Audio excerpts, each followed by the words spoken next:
lengkap nanti ada tanya jawab juga dengan beliau. Baik, waktu dan tempat kami persilakan dengan judul bagaimana kalau punggung ini nyeri. Silakan dokter. Baik, selamat malam. Terima kasih pada saudara Dwight. Shalom bagi kita semuanya. Assalamualaikum warahmatullahi wabarakatuh.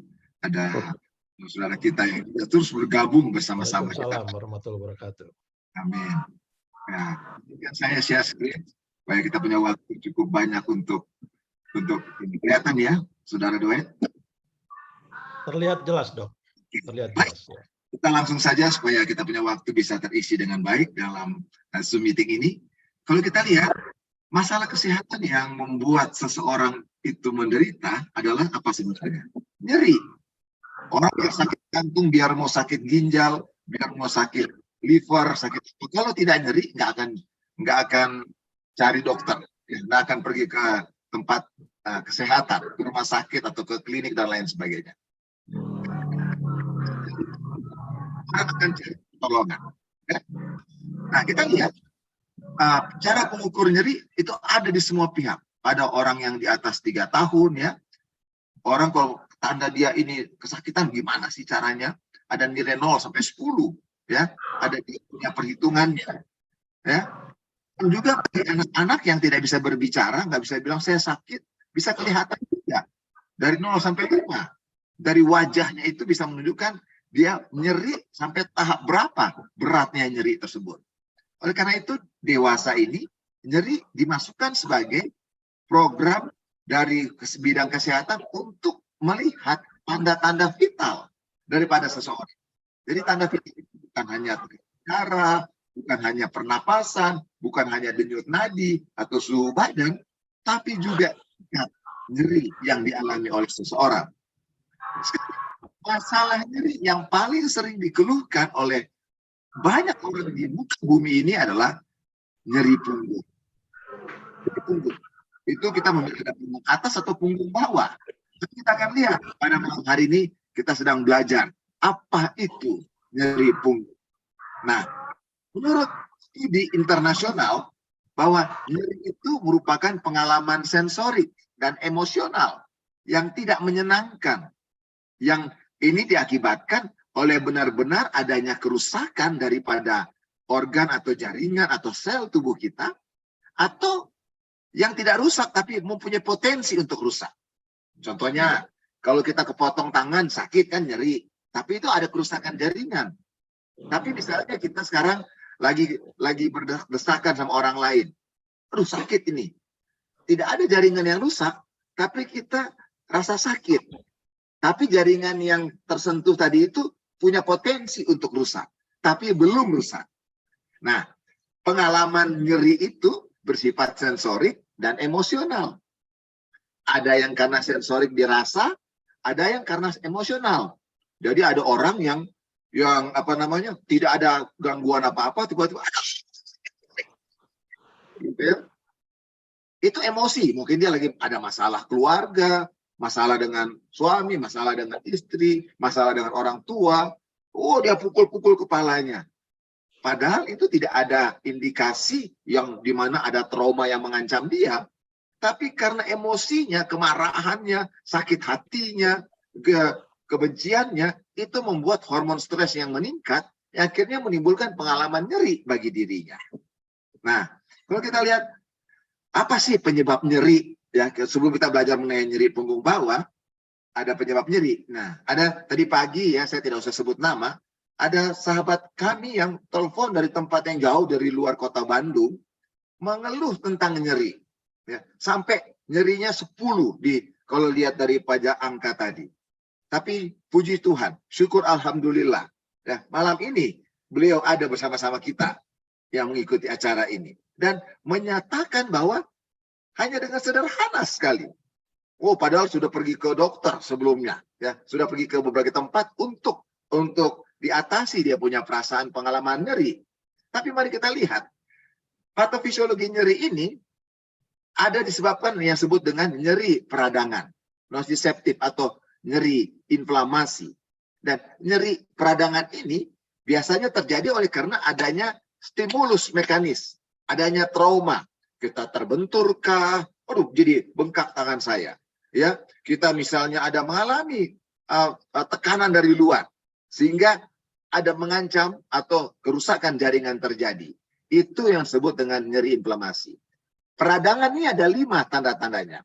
Kalau kita misalnya kena trauma, kepukul atau jatuh atau kesleo, ada bengkak, ada nyeri, kemudian ada panas di daerah bengkak tersebut, ada warna kemerahan, ya, kemudian ada gangguan fungsi. 5 ini merupakan tanda daripada gangguan inflamasi, nyeri karena peradangan. Jadi kita tahu, oh ini karena peradangan. Karena patofisiologi nyeri ini ada macam-macam. Saya malam ini akan bagi 4. Karena penanganannya pun beda. Seperti apa yang Saudara Dwight Nayawan sampaikan tadi. Bagaimana sih caranya kalau kita tahu ini mau atasi? Nah, ada seperti yang tadi saya sampaikan, ada orang yang berkonsultasi dengan saya tadi pagi. Kan akhirnya pergi kemana-mana. Padahal pada waktu kami hanya bikin video call, saya lihat, oh bikin begini saja. Syukur, alhamdulillah, sembuh, pulih gitu ya. Membaik. Dan ini merupakan suatu proses. Dan karena kita tahu, oh ini penyebabnya karena inflamasi, oh ini penyebabnya karena yang kedua, ketiga, keempat yang kita akan belajar pada malam hari ini. Lalu nyeri yang kedua patofisiologinya adalah nyeri neuropatik. Nyeri ini timbul oleh karena fungsi saraf kita ada mengalami gangguan. Apakah itu saraf terjepit misalnya, ya kan? Saraf itu tuh dari otak sampai lewat tulang belakang, dia keluar lewat tulang belakang. Nah, itu bisa terjepit. Terjepitnya bisa di otak. Misalnya, contohnya, di otak kita ada cairan yang berlebihan, hidrosefalus. Dia bisa menekan saraf. Sakit sekali. Contoh yang lain, di fungsi yang lain, misalnya kita ada orang stroke, ya, ada perdarahan di kepala, sehingga ada penekan, itu sakitnya luar biasa. Ya, dan yang lain sebagainya. Itu ada gangguan tekanan pada saraf. Apakah oleh karena darah yang keluar dari pembuluh darah yang menekan, ataukah ada tumor yang menekan, atau seringkali ada yang saraf kejepit di tulang belakang kita, ada bantalan saraf yang keluar yang disebut dengan HNP yang menekan sarafnya sehingga kebas sampai ke kaki-kaki kita, atau dari leher sampai ke tangan kita. Itu disebabkan nyeri neuropatik, bukan karena trauma, tapi karena ada penekanan pada saraf utamanya. Lalu penyebab yang ketiga dari patofisiologi nyeri adalah idiopatik. Dan nyeri ini tidak ditemukan kelainan patologis. Jadi kalau diperiksa lab, normal semuanya. Diperiksa EKG, normal semuanya. Dilakukan CT scan, MRI, semuanya normal. Tapi dia nyeri. Apa ini? Dan ini yang paling banyak. Ya, ini yang paling banyak. Seringkali orang hanya berpikir trauma, jatuh, ada saraf kejepit, ada tumor, dan lain sebagainya. Ternyata itu hanya kecil persentasenya. Nggak sampai 30% kalau digabung semuanya. Tapi nyeri idiopatik ini yang paling banyak. Tapi seringkali kita lalaikan. Contohnya ya. Ada otot kita kebanyakan lama duduk nih. Kebanyakan duduk, tiba-tiba pinggang kita sakit. Ya kan? Kita rasa nggak trauma, nggak ada yang kejepit. Nah, teman kita yang saya sampaikan pada malam hari ini, tadi pagi itu nyerinya nyeri idiopatik. Ya, nyeri idiopatik. Karena dia terlalu lama duduk di depan komputer, lama sekali. Sehingga akhirnya terjadi kekakuan pada otot-ototnya. Dari leher sampai ke punggung bawahnya. Akhirnya sakitnya luar biasa. Dan ini terjadi oleh karena posisi tubuh kita yang salah. Terlalu lama duduk, atau gerakan-gerakan yang memutar sendiri begitu. Contohnya yang lain, kita lagi bawa mobil nih, lagi mau ambil barang di belakang ya. Misalnya Saudara Dwight ini lagi bawa mobil, dia pakai mobil Fortunernya atau apa segala macam. Ada tasnya di belakang, tapi lagi di lampu merah ini. Badan mau raih tapi sudah mau hijau ini. Dia cepat-cepat ambil dia punya tas di belakang karena mau ambil dompet misalnya. Akhirnya waktu ketarik ke belakang berlebihan, pegang setir udah nggak nyaman. Itu idiopatik karena pola kita. Dan ini yang paling banyak. Cara kita duduk, cara kita tidur, cara kita berjalan, cara kita berdiri. Ternyata ini mempengaruhi nyeri idiopatik kita. Nah, ini yang akan kita banyak belajar pada malam hari ini. Lalu nyeri yang keempat, yang tadi, nyeri psikologi. Wow, kalau emosi psikisnya, marah, kebenci, dendam, sakit hati, semua badan sakit. Ya, tadi saya baru praktek tadi, baru pulang sore ini. Wah, ada pasien kita yang emosinya, psikisnya luar biasa. Itu dari ujung kepala sampai ujung kaki kesakitan luar biasa. Semua, tapi dia bawa hasil kepada saya normal semua. Ini si ibu ini kenapa ini? Ternyata saya cek-cek punya masalah keluarga, ya kan? Punya masalah. Dia berhadapan dengan suami yang selingkuh. Dia mempunyai stres yang luar biasa. Masalah keluarga, anak-anak juga jadi punya masalah. Akhirnya dia nyeri seluruh badan. Inilah yang disebut dengan psikologi. Oke, mari kita lihat selanjutnya. Kalau kita lihat punggung, punggung ini ada punggung manusia atau punggung hewan.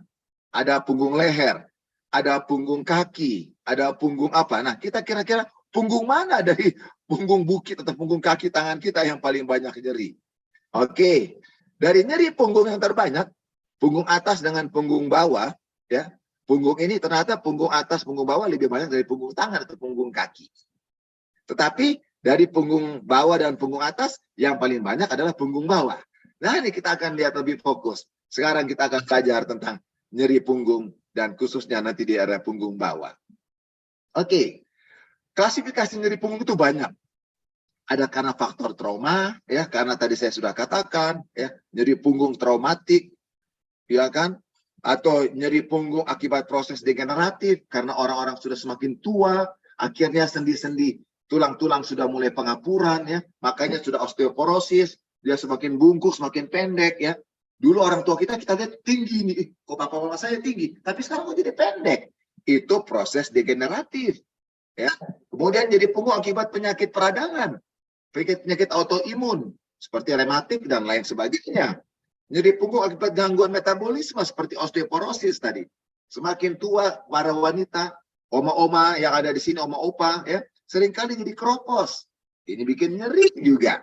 Nyeri punggung akibat keganasan, adanya tumor di tulang belakang kita atau di daerah tubuh kita sendiri.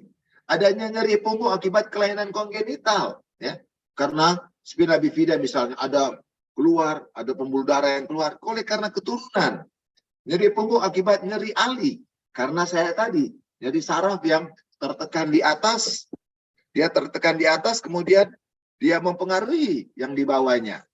Jadi kalau kita lihat kondisi ini, maka perasaan nyeri punggung akibat gangguan sirkulatorik juga, ya, yang menyebabkan hal tersebut. Gangguan akhirnya pembuluh darah contohnya. Ternyata ada aneurisme. Pembuluh darah kita itu ada seperti balonnya. Dan ini sangat berbahaya. Dia bisa pecah dan mengalami kematian mendadak. Nyeri punggung karena psikis tadi, ya. Oke, dan faktor-faktor ini banyak sekali penyebabnya. Ada karena berat badan berlebihan, perokok, ya. Kemudian ada pernah jatuh dari kecil kah dia, atau status sosial ekonomi karena gizinya kurang sehingga badannya tidak mampu menahan berbagai hal, pekerjaan yang dialami karena pekerjaan rutin dan lain sebagainya, kalau dia suka bawa beban berat dan lain sebagainya, usia yang sudah lanjut, bahkan kebiasaan yang kurang gerak, diam aja. Ini semua ternyata faktor-faktor risiko nyeri punggung. Bapak Ibu tahu, oh ternyata nyeri punggung bawah ini keluhan kedua, keluhan nyeri dari penyakit atau nyeri kepala. Dan ini insidennya luar biasa. Kurang lebih 10-20% penduduk Indonesia, bahkan penduduk dunia ini.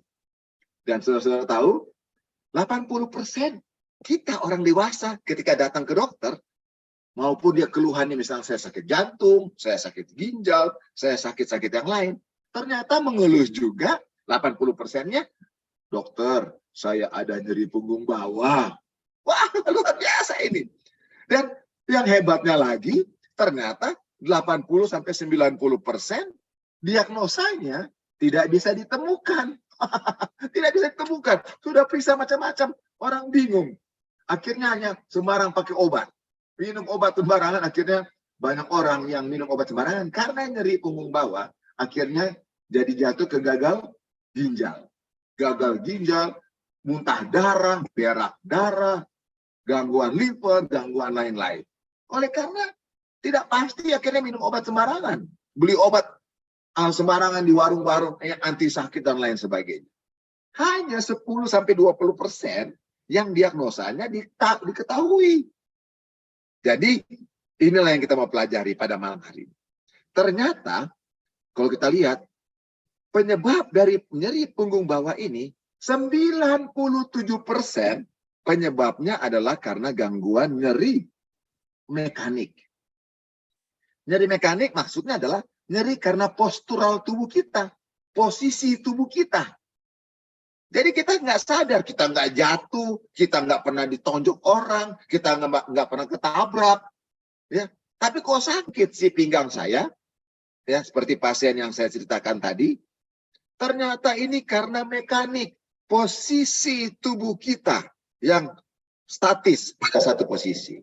Oleh karena itu, kita akan lihat nyeri punggung bawah ini mulai dari mana sih? Asalnya dikatakan punggung bawah. Oh, kita bisa raba, kita punya tulang iga sambil duduk sekarang. Kasih sampai ke tulang belakang. Dari bawah tulang iga itulah, kalau terasa nyeri di bawah tulang iga itu, sampai ke pantat kita, mohon maaf kalau saya kata pantat ya, sampai ke bokong kita, sampai di lipatan bokong ke arah kita punya selangkangan itu, kalau nyeri di daerah itu dari di bawah tulang iga kita yang paling bawah, itu namanya nyeri punggung bawah. Oke ya, jadi jangan bilang nyeri punggung bawah ada di mana?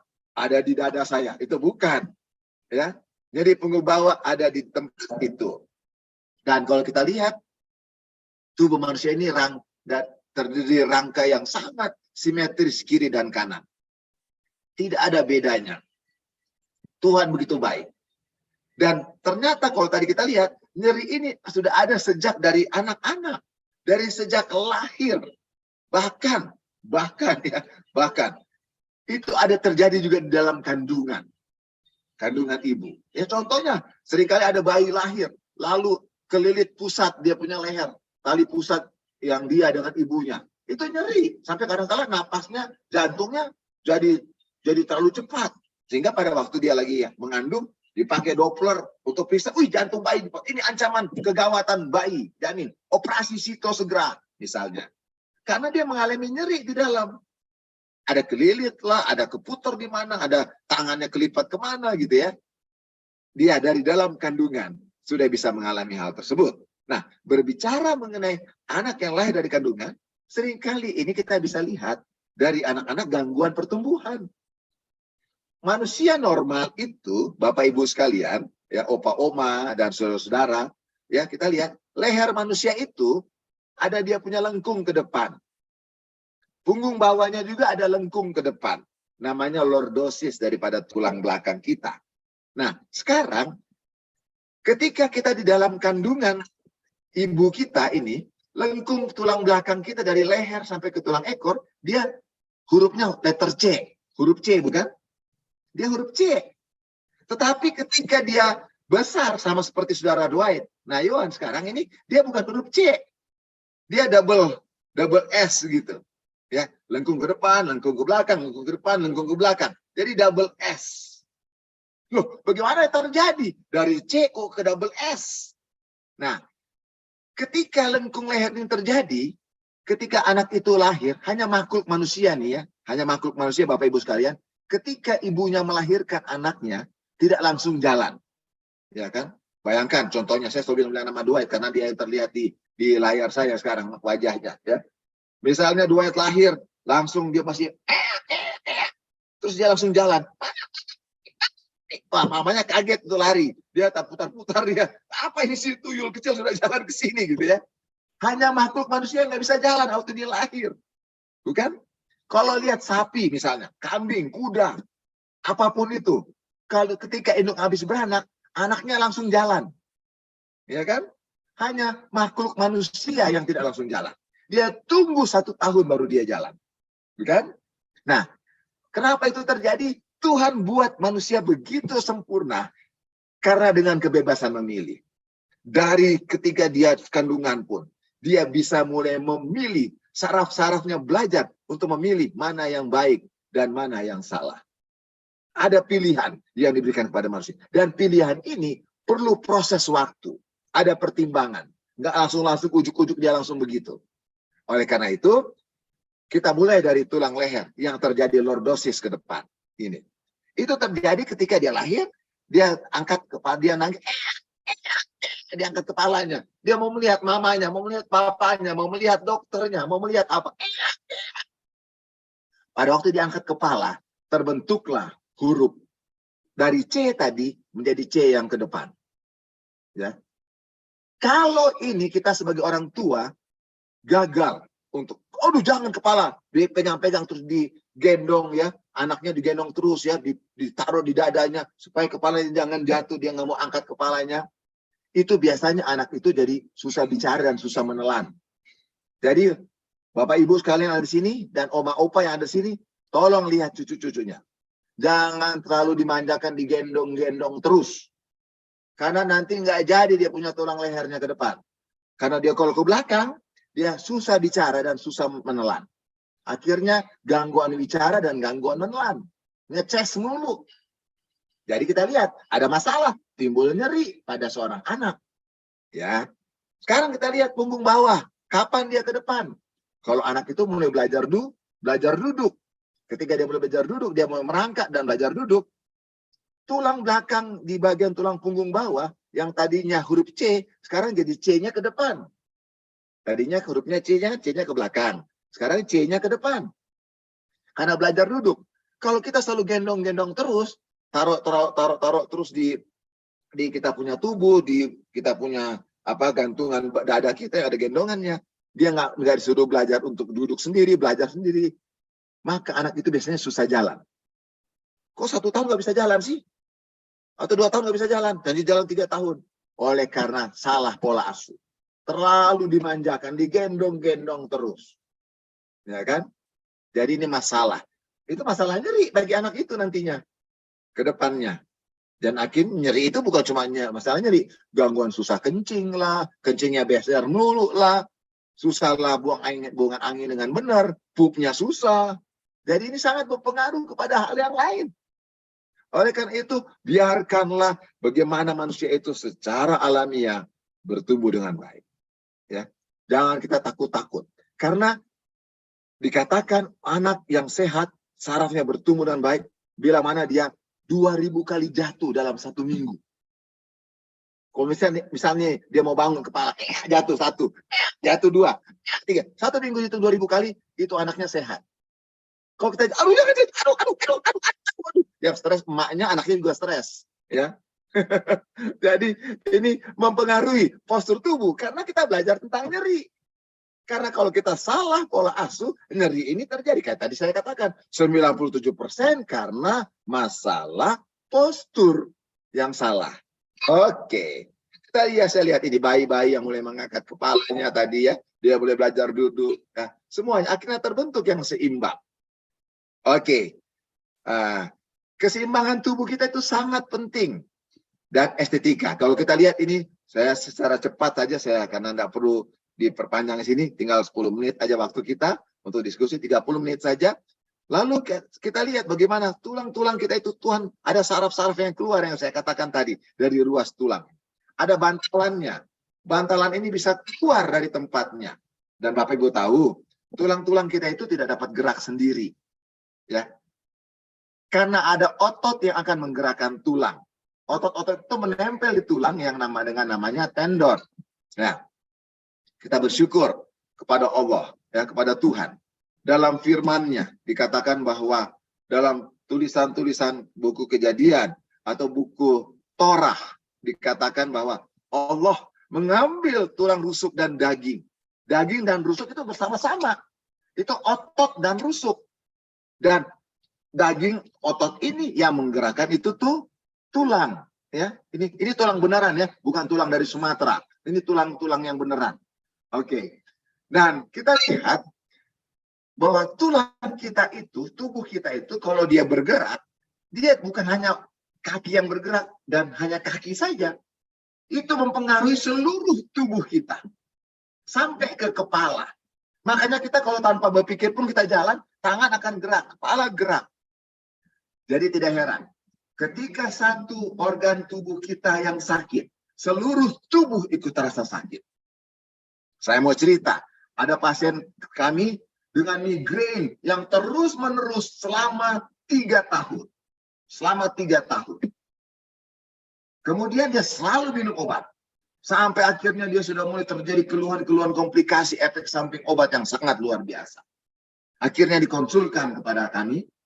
Lalu saya lihat, keluhannya di kepala nih, migrain, sakit kepala setengah kan.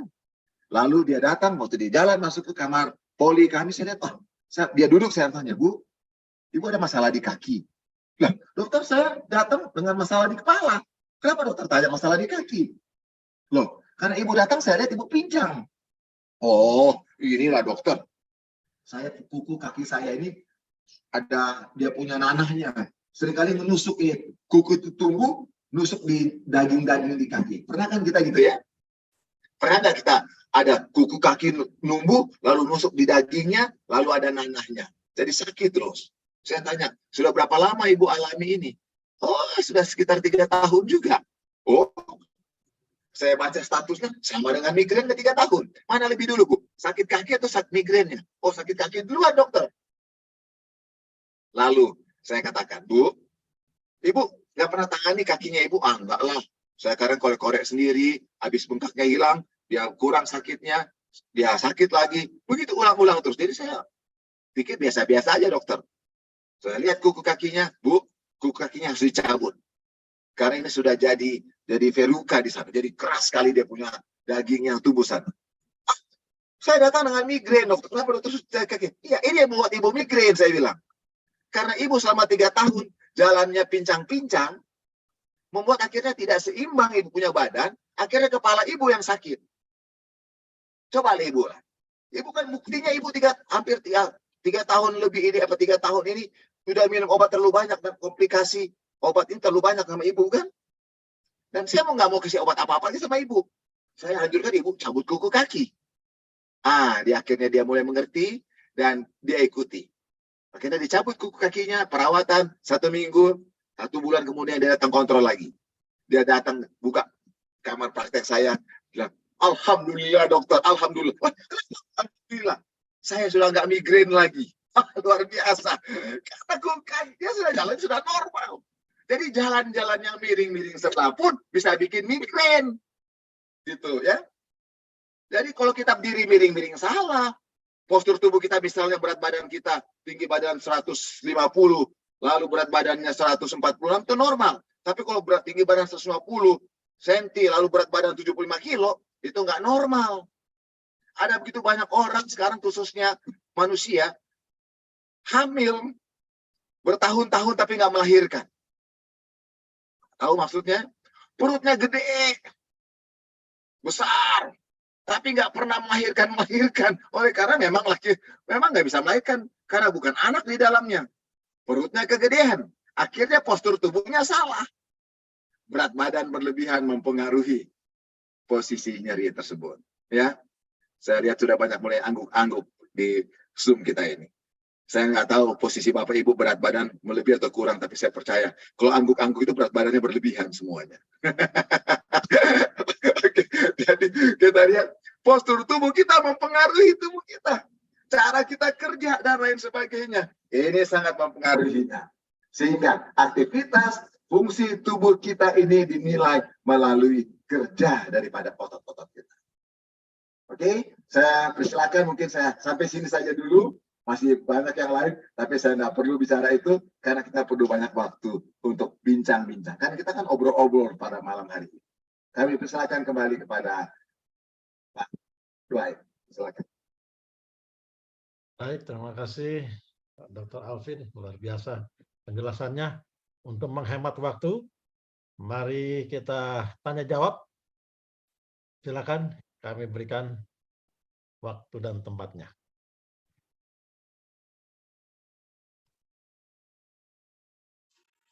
Ini ada dari yang ada di chat room.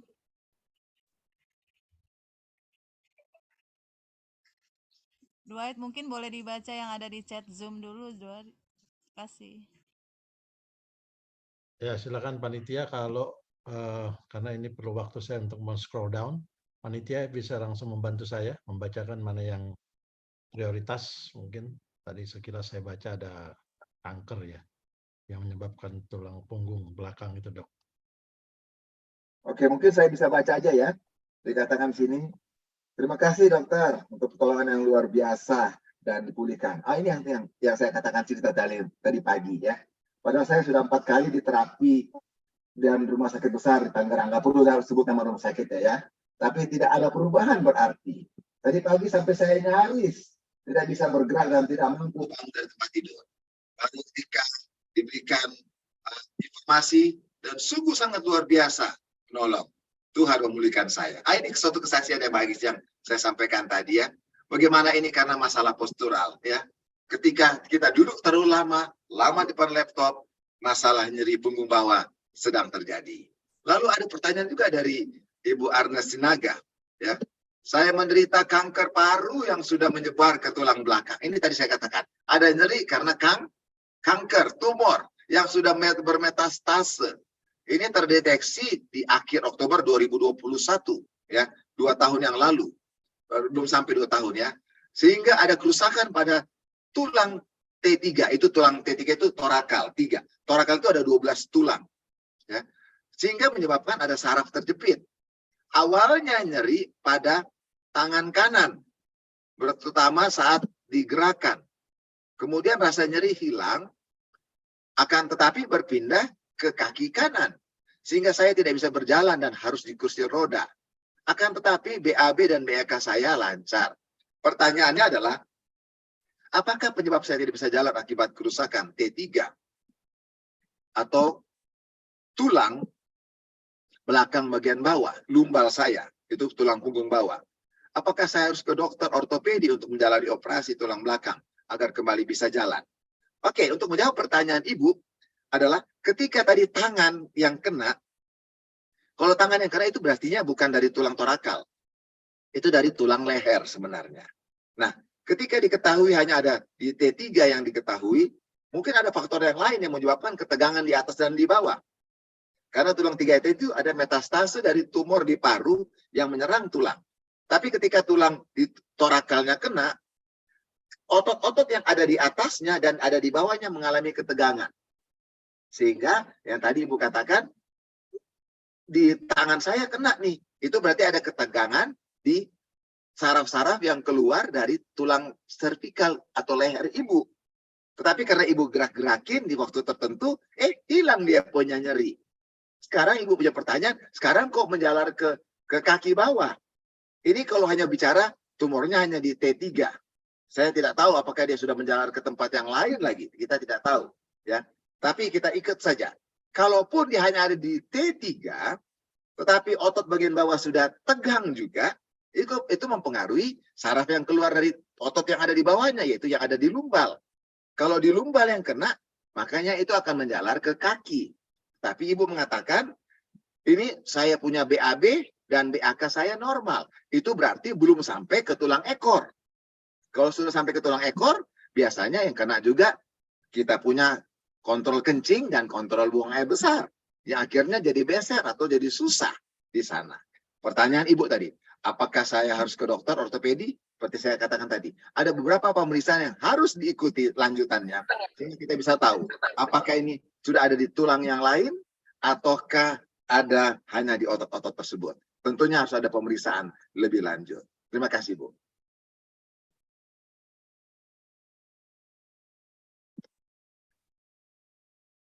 Ini ada lagi pertanyaan. Ibu Anes Sinaga bagaimana? Apakah cukup? Mungkin ada yang mau disampaikan. Ibu Anes Sinaga, silakan.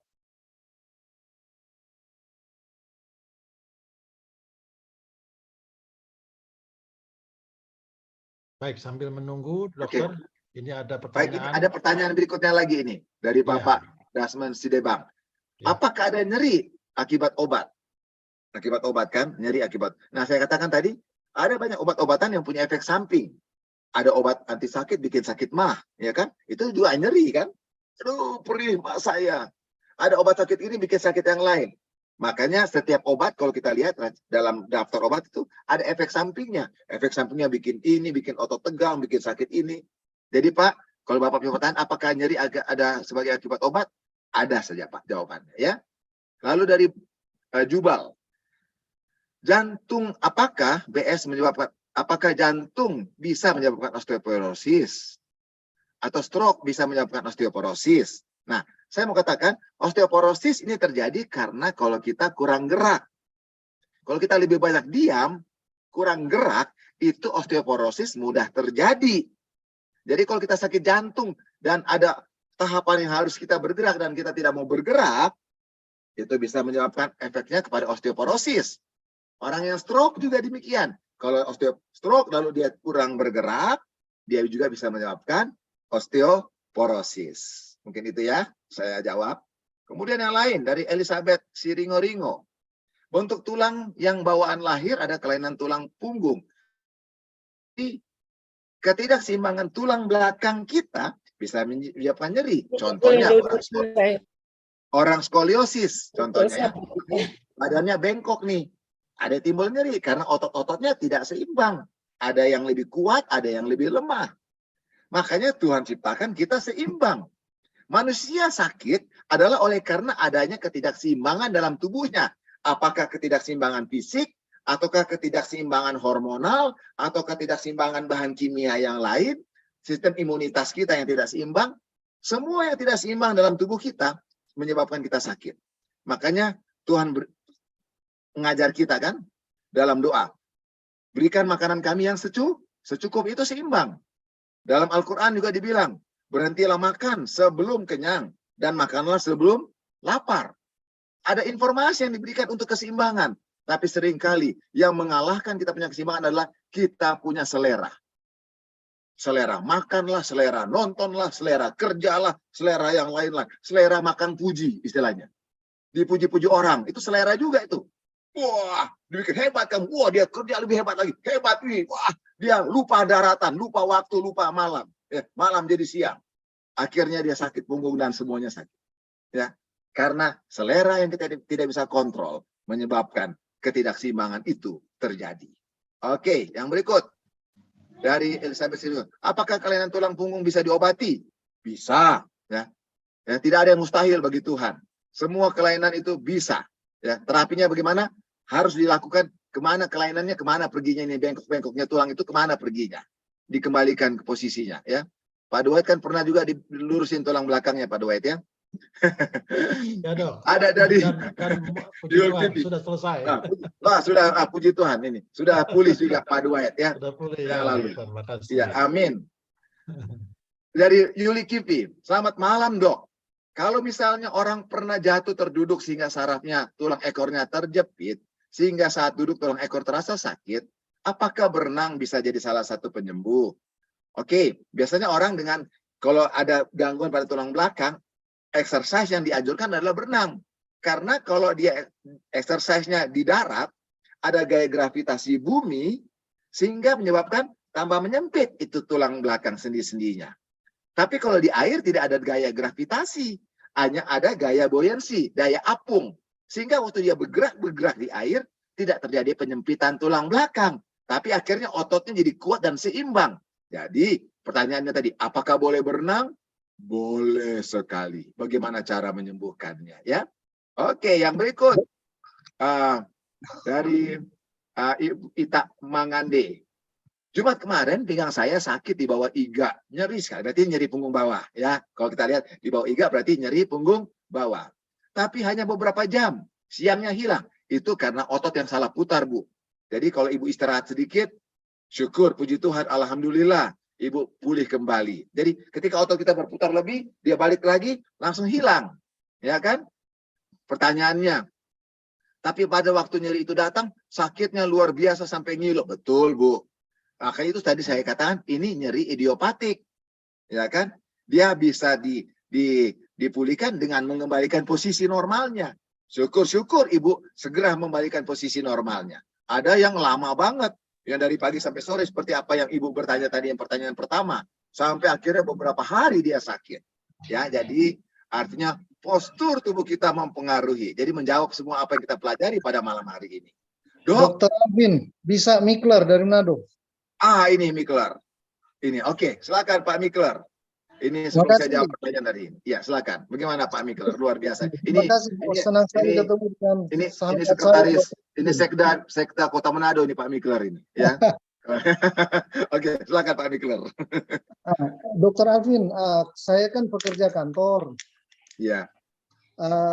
Hanya saya ingin minta tips, kira-kira kalau biasanya berkas banyak datang ke saya, semua perangkat daerah saya tanda tangan banyak, periksa Iya. berkas. Nah, yang normalnya berapa jam saya duduk kemudian bisa berdiri, jangan saya duduk terus. Kemudian setelah saya misalnya mendisposisi surat atau menandatangani, saya harus berdiri, apakah saya harus berjalan, kemudian duduk lagi, kira-kira yang normalnya bagaimana? Kemudian saya minta tips Pak sahabat saya Dr. Alvin, cara duduknya supaya ini tulang belakang ini tegak terus begini. Begini. Terima kasih Dok. Oke, luar biasa. Bapak Ibu, ini Pak Mikler ini sekretaris daerah, tapi hobinya juga main bulu tangkis. Ya, dia sangat kuasai itu smash yang baik untuk bulu tangkis dan drop bola ya. Tapi juga ini karena sebagai seorang sekretaris daerah sekda daripada Kota Manado, seringkali banyak disposisi surat, ya kan? Ada rumusnya nih Pak Mikler. Kalau kita duduk punya waktu 25 menit duduk, 5 menit harus ada pergerakan badan. Pergerakan badan ini tidak harus berdiri. Kalau tidak, habis kita disposisi surat, kita harus gerak sana kemari, angkat pantat sedikit begini, turun lagi. Jika 25 menit dari 30 menit, 25 menit duduk, 5 menit harus ada pergerakan. Ya kan? Itu prinsipnya. Apakah harus berdiri atau berjalan-jalan? Nggak perlu. Kalau mau berdiri jalan-jalan ya monggo, silakan. Tapi kalau nggak bisa berdiri berjalan-jalan karena lagi rapat, paling tidak gerak ke kiri, gerak ke kanan, angkat ini, kepala kasih ke kanan, ke kiri. Karena saya katakan tadi, ketika kita punya duduk terlalu lama, bukan hanya punggung bawah yang tertekan, leher juga tegang. Seperti kesaksian tadi Ibu Saragi tadi ya, sampai leher pun nggak bisa. Ya, aku udah nggak bisa cium lututnya lagi, sakitnya luar biasa. Tapi ketika digerakkan, nah itu terima kasih Pak Mikler Lakat sudah bisa berdiri ini ya tadi. Itu sudah goyang sana, goyang sini. Itu menolong kita sekali. Jadi ini resepnya Pak Mikler. Sehingga akhirnya bisa melakukan tugas kita tetap baik dan tubuh kita juga tetap baik. Dan bagaimana sekarang posisi tegak? Ya. Jadi posisi duduk tegak kita ini caranya ya, kalau kita duduk di meja, kalau kita angkat tangan kita ini, misalnya ada tangan ya, bahu kita. Normalnya itu, meja kita itu harus, kalau kita taruh bahu kita begini, setinggi kita punya siku. Ya kan? Itu yang paling normal ideal. Kalau lebih tinggi dari tangan kita itu, artinya mejanya ketinggian. Atau terlalu rendah, mejanya kerendahan.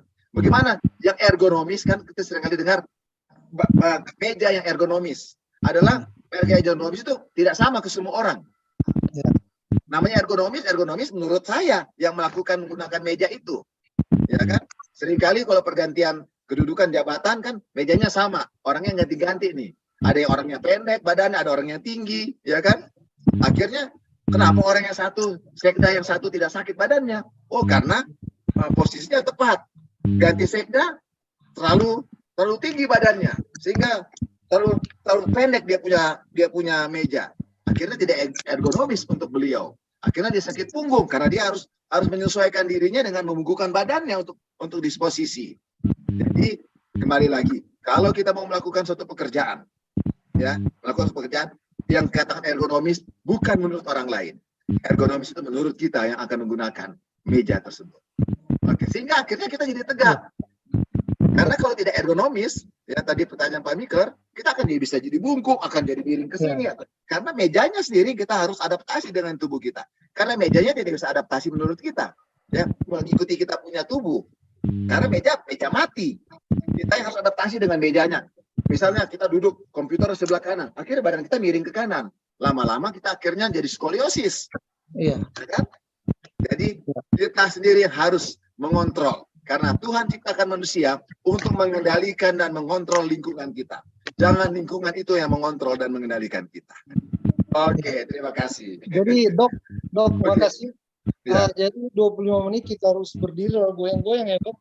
Nah, 25 menit duduk, 5 menit 5 menit berdiri ya. dan goyang-goyang. Iya, Kemudian satu cuma dok, 5 menit aja. kalau saya duduk, kira-kira saya minum air putih setiap berapa jam?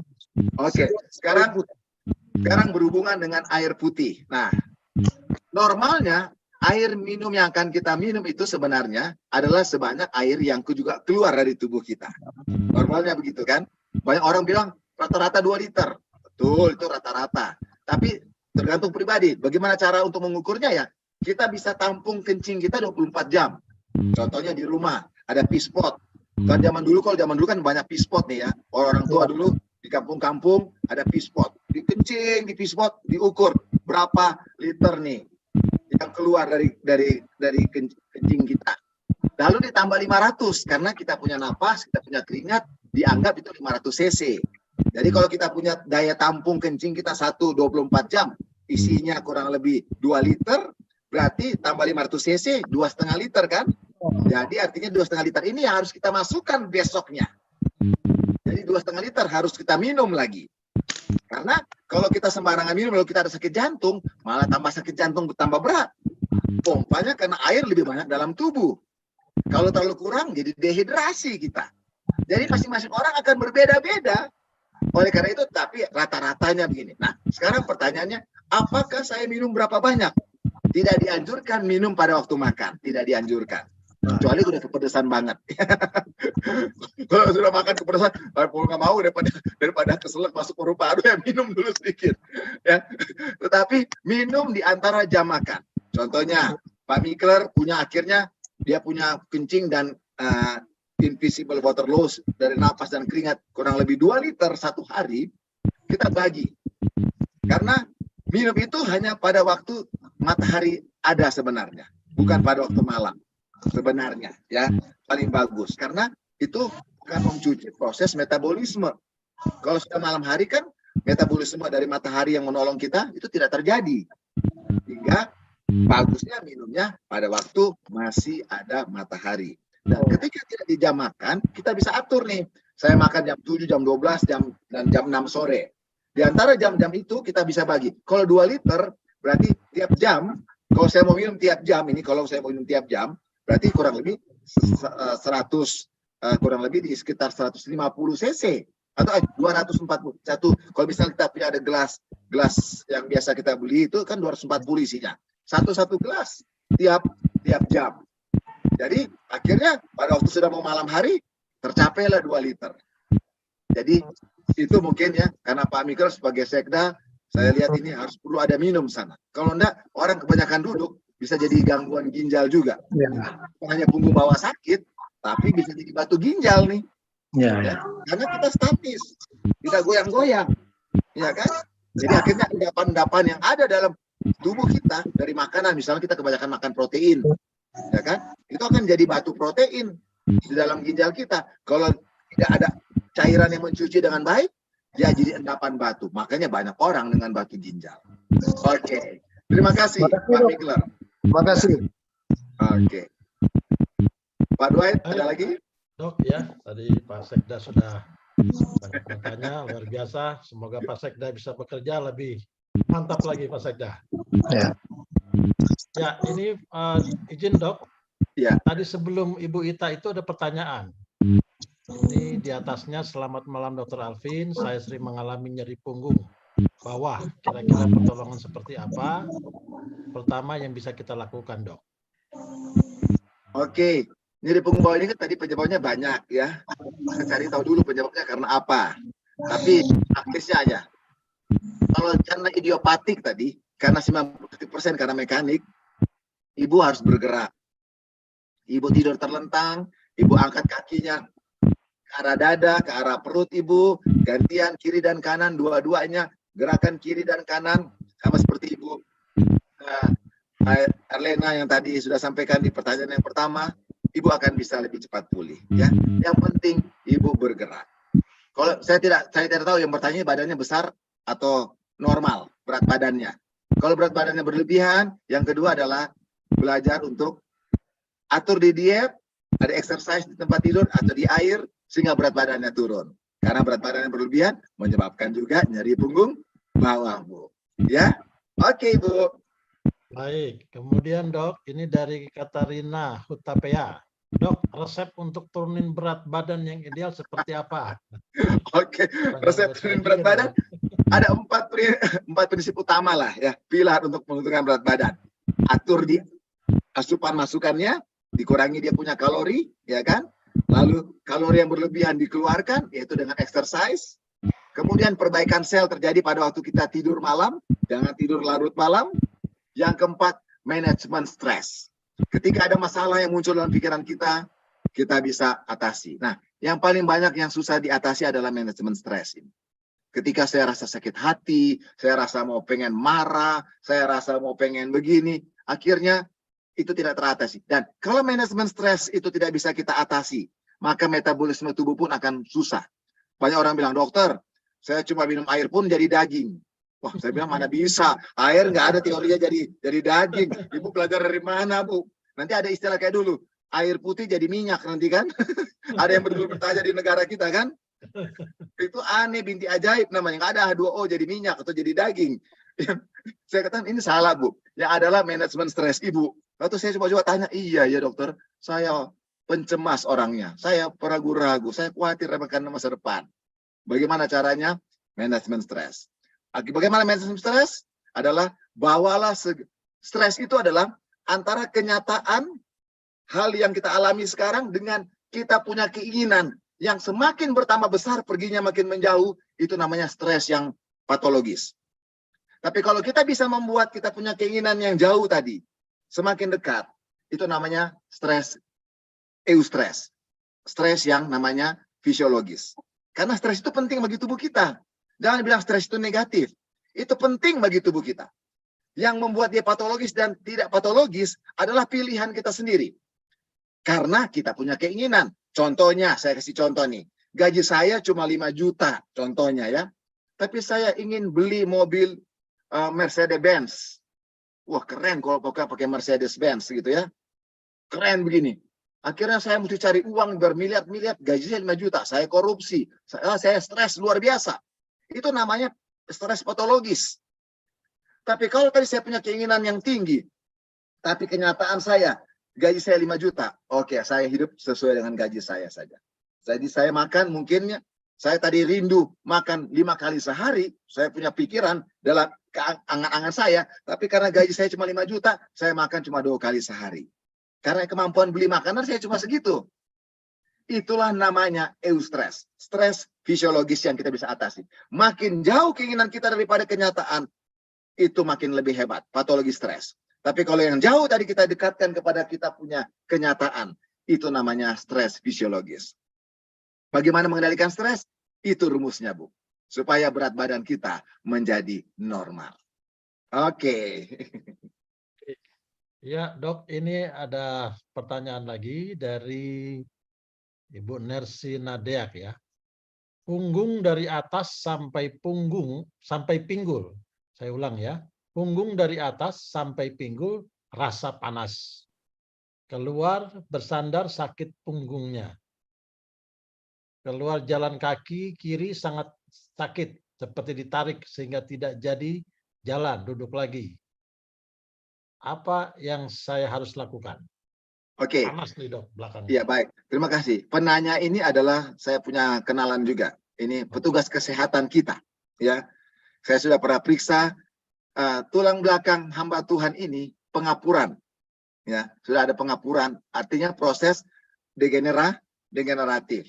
Dan sudah ada proses yang disebut dengan radikulopati, di mana ada saraf yang terjepit. Nah, sekarang pengapuran ini kita tidak bisa melawan proses penuaan tubuh kita, bukan?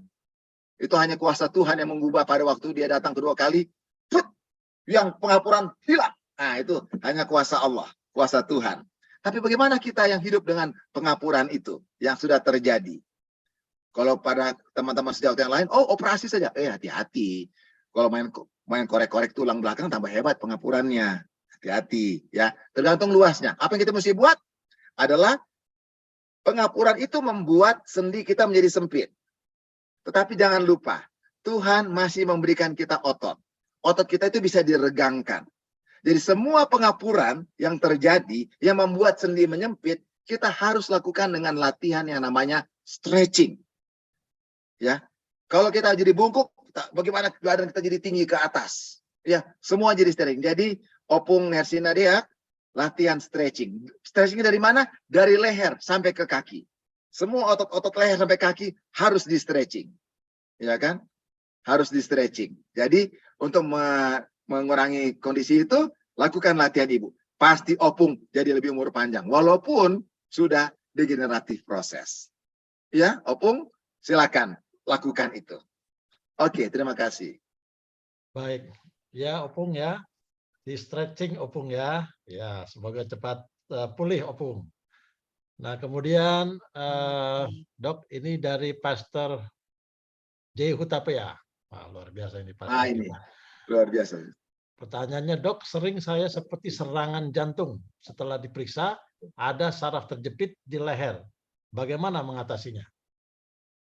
Oke, Pak Hutapea, ini ada serangan jantung, tapi ada sakit yang lain, yaitu saraf kejepit di leher. Dok, seperti serangan jantung, Dok. Oh, seperti serangan jantung. Oke. Ya.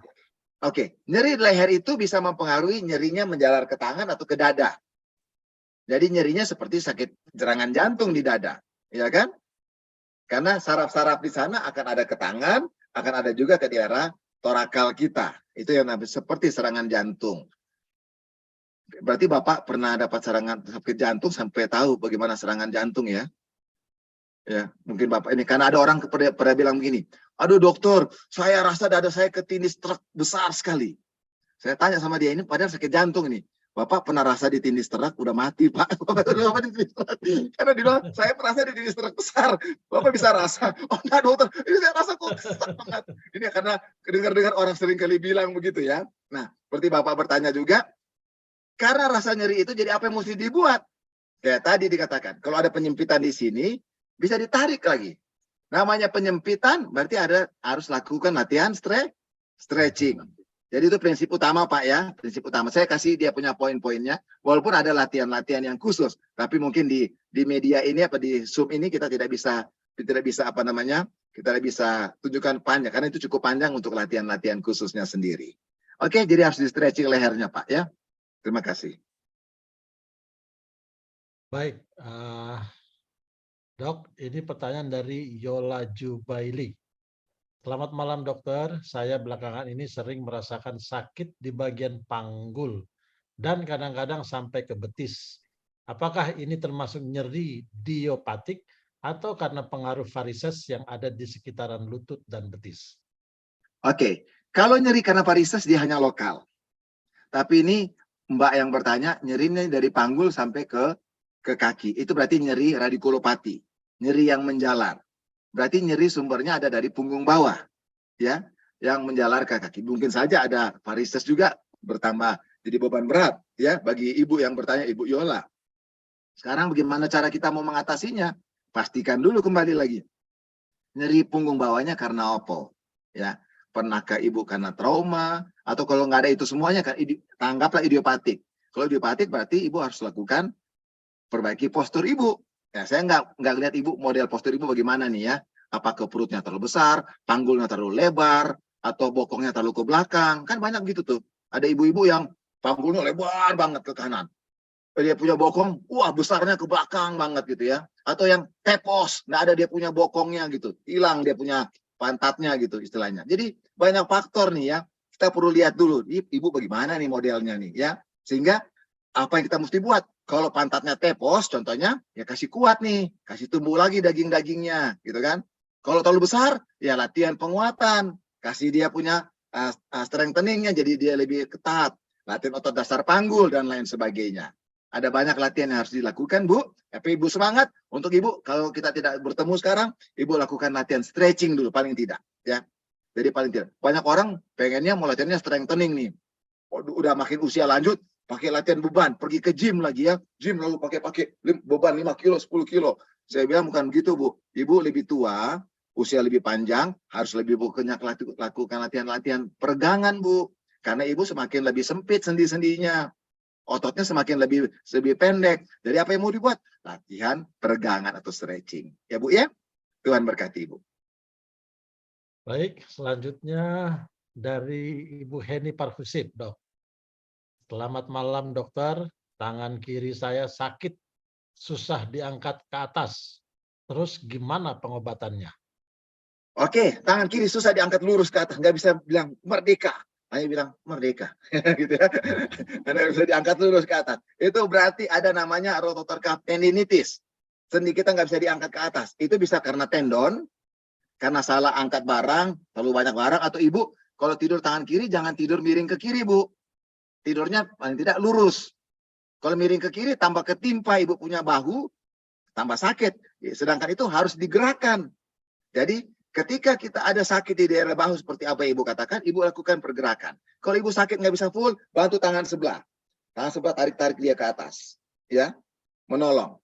Ya, kalau enggak ibu di tembok, coba-coba merayap-rayap pakai jari-jarinya sampai dia lurus ke atas. Dan ibu belajar tepuk tangan di atas kepala dan di belakang badan ibu. Ya, lakukan latihan hati yang gembira obat yang manjur sambil tepuk-tepuk tangan. Oke, terima kasih. Ya, lihat Baik, Pak Mikro aja sudah selanjutnya, tepuk Dok. tangan di atas kepala. Ya. Oke. Pak Sekda Oke. perlu angkat-angkat begini, Pak Ya, Sekda, tepuk betul. tangan gitu ya. Oke, baik kita Ya. bisa jadi lebih itu. Baik, ini dari keluarga B. Nayoan. Selamat malam, dokter. Bagian pundak dan leher saya kalau habis tertidur tunduk, begitu kepala diangkat nyeri. Apakah itu termasuk gejala pengapuran? Oke, saya tidak tahu umur Bapak Nayon, mungkin sudah di atas 60 tahun misalnya, ya kan? Dia tunduk, angkat, bisa saja pengapuran, tapi bisa saja ada kelemahan otot, bisa saja ada penyempitan saraf di leher. Sangat bisa. Itu perlu ada pengecekannya. Kalau dia menyeri menjalar ke tangan, itu kemungkinan besar oleh karena ada penyempitan saraf di leher. Oke, terima kasih. Baik, yang kemudian pertanyaan berikutnya, malam dok, ini saya wakili kakak saya. Bagaimana solusinya sakit dari punggung bawah sampai ke kaki? Dari Oke. Ibu Yuliana. Oke, ini sama seperti tadi pertanyaan tadi ya. Kita mesti cari tahu apakah dia idiopatik atau traumatologik atau karena psikogenik atau oleh karena neuropatik.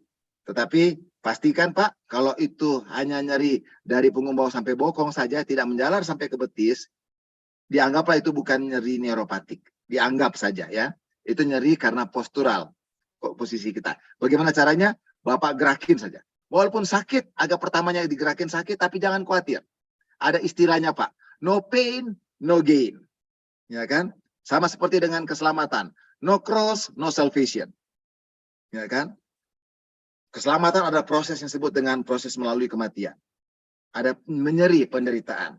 Tetapi untuk yang kita pulih karena idiopatik tadi, no pain, no gain. Seringkali waktu kita, aduh sakit. Jangan berhenti di sakit. Teruskan saja. Nanti sakitnya hilang. Ya? Oke, silakan dicoba. Baik, ini dari Duma Tambanayoan. Ada lagi dokter, tangan kanan saya sering kesemutan. Tidak berani pegang sesuatu. Kalau lama menggenggam. Kenapa ya dokter? Oke. Berarti ini ada radikulopati. Kalau menggenggam sesuatu lama, kesemutan. Berarti ada masalah saraf. Berarti ada neuropatik. Itu berarti ada penyempitan saraf di leher. Dan ini bisa menyebabkan kelemahan. Ototnya mengecil atau tiba-tiba pegang bendanya jatuh pecah. Kalau dia gelas atau piring. Jadi Bapak pastikan dulu. Dan apa yang menyebabkan penyempitan di leher tersebut, ada banyak faktor yang kita sudah pelajari tadi. Tetapi pastikan, kalaupun itu hanya bersifat idiopatik, lakukan stretching dan peregangan dan gerakan-gerakan. Ya Pak ya, silakan dicoba. Baik dok, ini tinggal mungkin beberapa pertanyaan lagi. Memang waktu juga ya. Ini dari Pak Gunawan Cahyadi. Izin tanya dok, konsumsi obat-obat golongan apa saja yang bisa bikin nyeri tulang punggung? Bagaimana obat-obat diabetes? Konsumsi obat apa saja itu sangat tergantung personal Bapak. Ya, banyak orang minum obat paracetamol nggak apa-apa, ada orang lain langsung alergi, langsung bengkak-bengkak, bentul-bentul, langsung sesak napas dan lain sebagainya. Jadi sangat personal, tergantung kita masing-masing. Jadi semua obat bisa bikin gangguan-gangguan seperti itu. Bagaimana dengan obat diabetes? Juga bisa, semuanya bisa. Jadi artinya sangat personal untuk ini. Tidak ada yang bisa disamaratakan semuanya. Jadi pribadi-pribadi kita akan mempunyai pengalaman-pengalaman tertentu dengan bahan-bahan kimia yang kita masukkan ke dalam tubuh kita. Terima kasih. Baik. Kemudian dok, ini dari Ibu Fitri Haryanti. Malam dok, saya umur 60 tahun, suka bersepeda. Normalnya boleh berapa jam seminggu? Oke, normal orang bersepeda itu 3-5 kali satu minggu. Normalnya ya. Berapa lama intensitasnya? Kepada Ibu Fitri Haryanti, dihitung dari denyut nadi. Bukan di berapa kali, bisa 1 jam, 2 jam, 3 jam, enggak. Dihitung dari denyut nadi Ibu. Rumus denyut nadi maksimum adalah 220 kurang umum. Ya, misalnya Ibu umurnya 50 nih, ya. Berarti 220. Ya. Dia umur 60 tahun. 60. Misal, 220 kurang 60, berarti dia kurang lebih di 160 denyut nadi maksimum kan? 220 Ya. kurang umum. Tapi jangan ambil maksimumnya. Ambil 60 sampai 85%. Taruhlah ambil 60%. 60% dari 160, ya kan? Kurang lebih Ibu punya denyut nadi yang Ibu harus capai dengan naik sepeda kurang lebih di 110. Kalau sudah 110, Ibu paksa. Kalau dalam waktu setengah jam, nadi Ibu bersepeda sudah 110 stop. Kalau Ibu paksa, Ibu bisa kolaps. Bisa mati di atas sepeda, Bu. Ya. Jadi, Ibu harus pastikan dengan denyut jantung Ibu sendiri. Nggak bisa sama dengan orang lain. Orang lain kok, mereka 2 jam. Ya mereka. Ibunya jantung menjawabnya. Jangan tunggu sampai sama-sama mereka. Ya, Bu ya. Itu rumusnya. Terima kasih. Ya, baik. Ini pertanyaan terakhir, dok. Jadi memang masih banyak pertanyaan. Waktu juga ya, dok ya. Oke. Nah, jadi dari Ibu Foni, selamat malam, dok. Saya sudah 3 bulan lebih sakit panggul bawah. Sakitnya sampai di kaki, jari-jari kebas. Saya sudah ke 3 dokter syaraf. 2 kali disuntik di belakang. Obat anti nyeri sudah begitu banyak saya minum karena enggak tahu sakit. Yang enggak tahan sakit. Saya sudah diterapi 16 kali, tetapi terapinya cuma dipanasin dan diketarin. Sampai sekarang saya masih sakit, dok. Mohon penjelasannya apa yang harus saya buat. Umur saya 65 tahun. Oke, Ibu Foni, 65 tahun. Ini sama seperti pertanyaan penanya pada penanya pertama tadi. Sudah pergi ke berbagai tempat, bahkan ke tempat-tempat yang khusus untuk menanganinya, tapi tidak pulih. Kenapa? Karena mungkin saja Ibu Foni dengan 65 tahun sudah ada degeneratif proses yang kalau dilakukan, tidak dilakukan stretching yang baik, hanya latihan dipanas-panasin, karena pemanasan-pemanasan itu tidak merubah dia punya otot kan? Tetap aja dia degeneratif ada. Jadi Ibu harus melakukan latihan peregangan. Kembali lagi ya. Menjawab pertanyaan-pertanyaan tadi, Ibu memerlukan latihan peregangan. Jadi kalau Ibu tidak diregangkan, kalau cuma hanya pasif ditarik, Ibu harus aktif meregangkan dirinya. Ibu akan lihat, iya ya, ternyata berubah. Tapi Ibu tadi mengatakan ada saraf terjepit. Sekarang kita mau melihat, saraf terjepit ini ada grade-grade-nya. Apa grade 1, grade 2, grade 3, grade 4. Tergantung grade-nya yang Ibu alami. Kita perlu lihat hasil MRI-nya Ibu tentunya. Ya, kalau Ibu ada MRI-nya. Sehingga kita perlu pastikan olahraga apa, tindakan apa yang akan dilakukan bagi Ibu. Oke, terima kasih, Tuhan memberkati semua. Baik, ya luar biasa, dok. Waktunya sudah membagi pengetahuan untuk kita dan juga para penanya. Semoga apa yang dokter sudah sampaikan itu menambah semangat, menambah untuk pemulihan, dan pasti Tuhan dan Allah akan senantiasa bersama kita yang mau memperbaiki pola hidup kita.